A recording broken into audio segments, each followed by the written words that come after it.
আসসালামু আলাইকুম।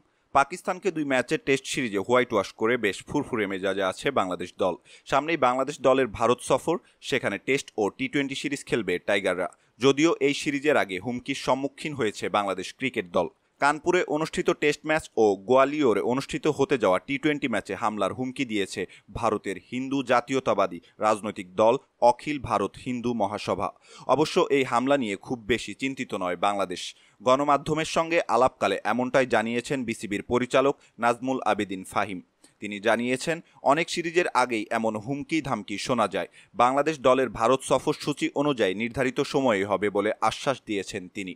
এই প্রসঙ্গে তিনি বলেন, এরকম হুমকি তো থাকবেই, সব দেশের খেলার জন্যই এমন কিছু না কিছু থাকে। আমার মনে হয় এটা বড় কোনো ব্যাপার না। আমাদের ট্যুর যেভাবে সূচি দেওয়া আছে সেভাবেই সেখানে যাব। দলে কোনো ইনজুরির সমস্যা নেই। ২-৩ দিনের মধ্যেই আমাদের ভারত সফরের দল দিয়ে দেওয়া হবে। ছাত্র জনতার গণ অভ্যুত্থানের মুখে গত ৫ই আগস্ট পতন হয়েছে আওয়ামী লীগ সরকারের। সেদিনই প্রধানমন্ত্রী পদ থেকে ইস্তফা দিয়ে ভারতে পাড়ি জমান শেখ হাসিনা। এরপরই ভারতীয় গণমাধ্যম ফলাও করে প্রচার করেছে বাংলাদেশের সনাতন ধর্মাবলম্বীদের বাড়ি ও উপাসনালয়ে হামলা করা হচ্ছে। যদিও ভারতীয় গণমাধ্যমে এমন খবর অধিকাংশই ছিল গুঞ্জন ও অতিরঞ্জিত। এই ঘটনার জেরেই ভারতের স্থানীয় সনাতন ধর্মাবলম্বীদের একাংশ বাংলাদেশে নির্যাতিতদের সুবিচারের দাবিতে সামাজিক যোগাযোগ মাধ্যমগুলোতে গলা ফাটাতে দেখা যায়। যদিও বাংলাদেশের অন্তর্বর্তীকালীন সরকারের পক্ষ থেকে এসব গুঞ্জন উড়িয়ে দেওয়া হয়েছে।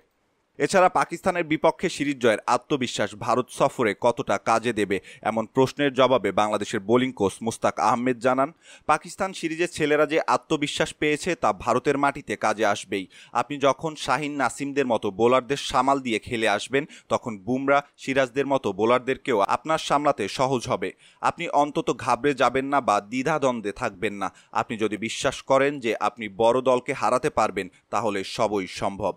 সম্মানিত দর্শক, এই ছিল আমাদের হাতে থাকা সর্বশেষ ক্রিকেট আপডেট।